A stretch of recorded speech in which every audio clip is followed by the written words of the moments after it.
멤버십 가입 그리고 구독, 좋아요 정말 감사합니다. 이더리움도 또 솔라나도 감히 시도조차 못했던 길이죠. 오늘은 바로 그 길을 묵묵히 걸어온 파이 네트워크, 그중에서도 정말 수많은 궁금증을 낳았던 파이 노드에 대해서 제대로 한번 파헤쳐 볼까 합니다. 지난 몇 년 동안 우리를 맞이했던 건 그저 고요한 대기 화면뿐이었는데 그 뒤에 사실은 얼마나 거대하고 또 치밀한 설계가 숨겨져 있었는지 2026년 바로 지금까지 공개된 모든 공식 자료들을 총동원해서 그 압도적인 실체를 남김없이 분석해 보겠습니다. 자, 오늘 이야기의 시작은 바로 이 질문입니다. 우리 모두가 한 번쯤은, 아니 솔직히 수백 번은 더 던졌을 바로 그 질문. 아니 내 컴퓨터는 도대체 왜 몇 년째 이 조용한 대기 화면만 띄우고 있는 거지? 우리 모두 메인넷 전환이라는 희망 하나로 노드를 켰지만 눈에 보이는 건 이 고요한 화면뿐이었잖아요. 그래서 혹시 이거 프로젝트가 그냥 방치된 거 아닌가?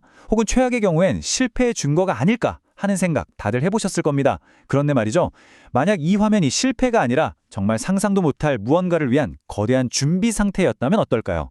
2026년 바로 지금 이 조용한 화면 뒤에서 어떤 거대한 인프라가 완성되었는지 드디어 그 실체를 확인할 시간이 왔습니다.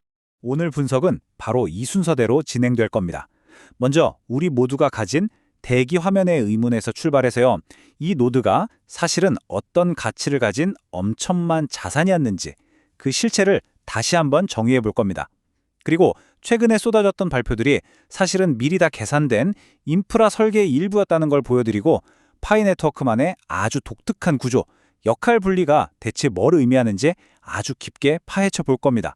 그리고 최종적으로 이 모든 조각들이 어떻게 궁극의 금용 OS라는 하나의 거대한 그림으로 완성되는지, 그래서 왜 여러분의 컴퓨터는 단 한순간도 멈춘 적이 없었는지 그 놀라운 결론까지 함께 달려가 보겠습니다. 좋습니다. 그럼 첫 번째 핵심부터 바로 들어가 보죠. 우리가 그동안 알고 있던 파이노드는요, 사실 진짜 모습의 아주 작은 일부에 불과했습니다.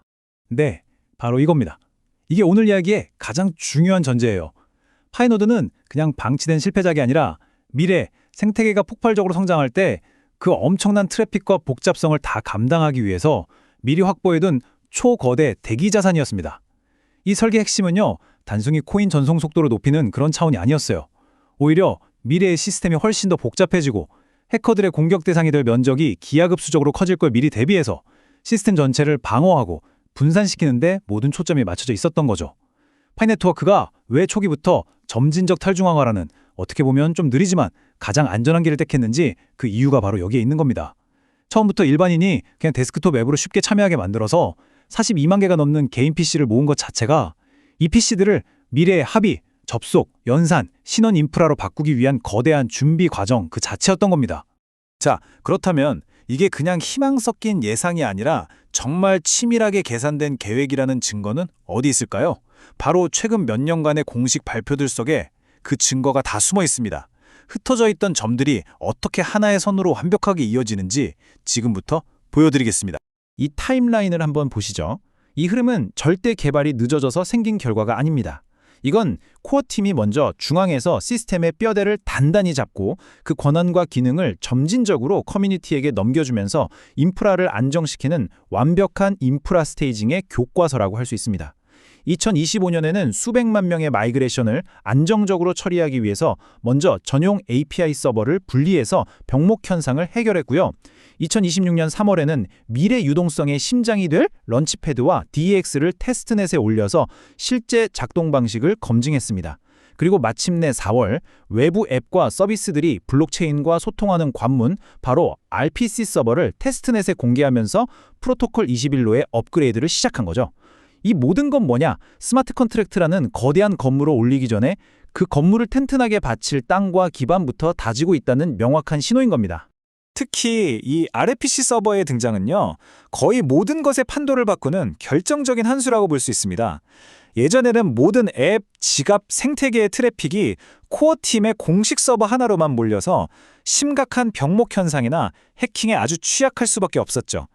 하지만 이제는 앱이나 지갑, 거래소 같은 사업자들이 자기들만의 전용 RPC, 그러니까 일종의 공개 게이트웨이를 직접 운영할 수 있게 된 겁니다. 한번 생각해 보세요. 우리가 도서관에서 책 정보를 그냥 읽는 거랑 그 책에다 새로운 내용을 쓰는 건 완전히 다른 차원의 일이잖아요. 마찬가지로 이 RPC 게이트웨이는 블록체인의 잔액 확인 같은 단순 정보 조회, 즉 읽기 요청은 수수료 없이 바로바로 처리해주고 블록체인 원장을 실제로 변경하는 송금 같은 중요한 쓰기 트랜잭션만 아주 엄격하게 검증하도록 완벽하게 분리해버린 겁니다. 이게 바로 효율성과 보안, 두 마리 토끼를 동시에 잡는 핵심 열쇠입니다. 자, 여기서부터 이야기는 훨씬 더 흥미로워집니다. 파이의 구조는 왜 다른 주요 블록체인들이랑은 이렇게 근본적으로 다른 길을 가는 걸까요? 그 모든 차이의 시작점은요, 바로 다른 누구도 흉내낼 수 없는 압도적인 규모에 있습니다. 무려 42만 1천 개 이상의 활성 노드. 여러분, 이 숫자는 그냥 자랑하려고 보여드리는 게 아닙니다. 앞으로 우리가 이야기할 모든 것에 기반이 되는 다른 어떤 프로젝트도 절대로 따라할 수 없는 물리적인 인프라 그 자체입니다. 그리고 이건 단순히 노드의 개수만 말하는 게 아니에요.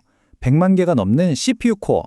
이게 뭘 의미하냐면 전 세계에 흩어져 있는 평범한 사람들의 컴퓨터 자원이 하나의 거대한 네트워크로 모였을 때 어떤 잠재력을 갖게 되는지를 명확하게 보여주는 거죠. 실제로 2026년에 진행됐던 오픈마인드 파일럿 테스트를 통해서 이 노드들이 블록체인 보안이라는 자기 임무를 넘어서서 외부 제3자의 AI 연산 작업까지 처리할 수 있다는 놀라운 가능성을 이미 증명해냈습니다.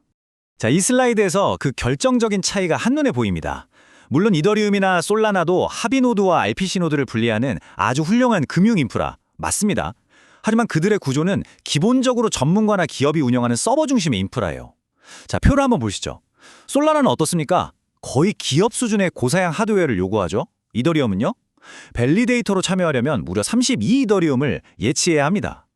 하지만 파이 네트워크를 보세요. 처음부터 일반 소비자용 PC를 기반으로 42만 개가 넘는 노드와 1,800만 명 이상의 완벽하게 KYC 인증된 신원풀을 결합했습니다. 이더리움과 솔라나가 훌륭한 금융 고속도로라면 수십만 대 일반인 PC 풀을 하나의 다목적 운영체제, 즉 OS로 동원할 수 있는 구조는 오직 파이뿐이라는 겁니다. 바로 이 지점에서 역할 분리의 진짜 의미가 드러납니다. 파이의 최종 목표는 42만 개의 노드가 전부 다 똑같이 블록 검증만 하는 게 아니에요. 이 거대한 노드풀을 필요에 따라서 각기 다른 전문적인 역할을 수행하는 다목적 역할군으로 재배치하는 것. 이것이야말로 파이 아키텍처의 핵심이자 천재성입니다. 앞으로 파이 노드는 크게 세 가지 핵심 역할을 맡게 될 겁니다.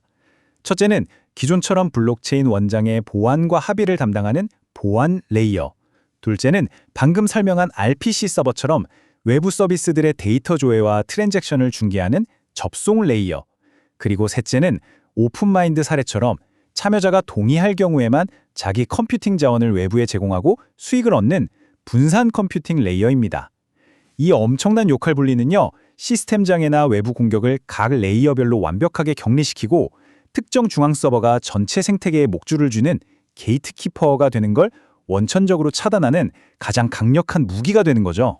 자, 이제 흩어져 있던 모든 퍼즐 조각들을 하나로 모아서 이 거대한 설계의 최종 그림을 완성할 시간입니다. 모든 것의 가장 단단한 기반에는 바로 이 신원층이 있습니다. 1,800만 명이 넘는 KYC, 즉 본인 인증을 완료한 사용자와 아주 철저한 심사를 통과한 KYB, 사업자 인증 기업들. 이 조합은 단순한 익명 지갑을 넘어서서 검증된 개인과 검증된 사업자만이 서로 상호작용하는 지구상에서 가장 안전하고 규제를 잘 지키는 금융 인프라를 만들어냅니다. 여기서 더 나아가서 이 신원 인증 기능 자체를 외부 프로젝트나 전통 기업의 API 형태로 제공하는 서비스형 KYC, 즉 KAAS라는 독보적인 플랫폼 역량까지 갖추게 되는 겁니다. 이제 그 단단한 신원층 위로 거대한 유동성 파이프라인이 올라갑니다. 런치패드는요, 그냥 앱스토어가 아니에요. 새로운 프로젝트들이 토큰을 발행하고 1,800만 명의 유저를 만나는 배포 채널엔 동시에 KYB 인증을 거친 안전한 지갑을 연결하는 관문이죠. 이렇게 런치패드를 통해 만들어진 수많은 토큰과 유동성은 아까 설명했던 수십만 노드 기반의 분산 RPC 네트워크라는 초고속도로를 타고 최종적으로 탈중앙화 거래소, 즉 덱스로 흘러 들어가는 겁니다. 결국 런치패드와 덱스는 따로 노는 앱이 아니라 파이노드의 분산된 RPC 창구를 통해서 막대한 유동성과 트래픽을 처리하는 하나의 거대한 금융 실행 엔진인 셈입니다. 그리고 마침내 이 모든 것을 하나로 합친 궁극의 청사진이 바로 우리 눈앞에 펼쳐집니다. 이것이 바로 파이 초거대 금융 운영 체제, 줄여서 메가OS의 완전한 모습입니다. 이 메가OS는 5개의 층으로 이루어져 있습니다. 가장 아래에는 100만 개 이상의 PC가 제공하는 분산 하드웨어 베이스 레이어가 있고요. 그 위로 RPC와 API가 데이터 얘기를 열어주는 인프라 레이어가 있습니다. 또 그 위에는 1800만 명의 신원과 기업 인증을 책임지는 미들웨어 레이어가 자리하고요. 그리고 DX와 런치패드가 실제 가치와 금융을 실행하는 실행 레이어가 그 위에 얹어집니다.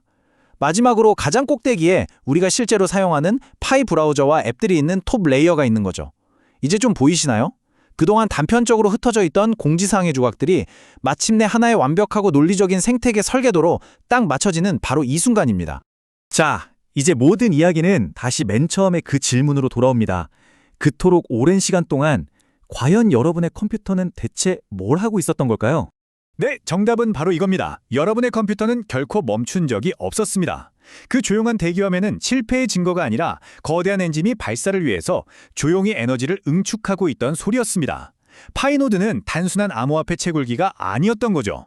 지난 시간 동안 코어팀은 42만 개의 노드와 1800만 명의 신원을 하나로 엮어서 외부의 그 어떤 공격도 버텨내면서 막대한 트래픽을 분산 처리할 수 있는 세계 최대 규모의 분산형 금융 데이터 센터를 구축하고 있었던 겁니다. 그리고 그 거대한 데이터 센터의 핵심 부품이 바로 여러분의 컴퓨터였습니다. 자, 오늘 분석의 최종 결론입니다. 세상의 속도가 빠르다고 자랑하는 체인들은 정말 많습니다. 하지만 우리 일상 속에 평범한 데스크톱 수십만 대를 하나로 묶어서 세상에서 가장 거대하고 가장 방어적이며 가장 포괄적인 금융 운영체제를 지탱하는 것, 그건 오직 파이 네트워크뿐입니다. 이것이 바로 수년간 우리를 그토록 궁금해했던 그 고요한 대기화면 뒤에 숨겨져 있던 진짜 진실입니다. 2026년, 마침내 잠자던 거인이 깨어나고 있습니다. 파이노드는 이제 단순한 노드가 아니라 메가 OS의 심장으로 다시 태어나고 있습니다. 과연 이 거대한 운영체제는 앞으로 세상을 어떻게 바꾸게 될까요? 그 놀라운 변화의 가장 중심에 바로 여러분이 서 있습니다.